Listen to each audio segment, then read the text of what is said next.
ప్రతికూలమైనటువంటి పరిస్థితులు ఎదురు కాకుండా తన జీవితంలో తనకి ఎదురు కాబోతున్నటువంటి వాటి విషయంలో దేవుని సన్నిధిలో నా ప్రియమైనటువంటి వాళ్ళ ముందుగానే ఈయన అతని పక్షంగా ప్రార్థన చేసి రాజు అవబోతున్నాడు గనక, ప్రజలను పరిపాలిస్తున్నాడు గనక, ప్రజలకు న్యాయం తీర్చబోతున్నాడు గనక న్యాయం తీర్చకుండా అడ్డుగా ఉండే వాటిని తొలగిస్తున్నాడట.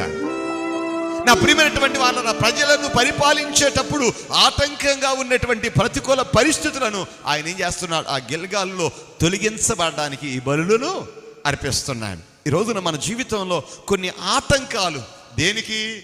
దేవుడు మనకు బోధించబోతున్నటువంటి మార్గంలో మనం నడిపించబడడానికి గిల్గాలునకు వచ్చిన మన యొక్క జీవితంలో దేవుని యొక్క సన్నిధిలో మరి ఆటంకంగా ఏవైతే ఉన్నావో వాటిని తొలగించడానికి గిల్గాలులో నీ కొరకు ప్రార్థన చేస్తున్నాడు ఆయన.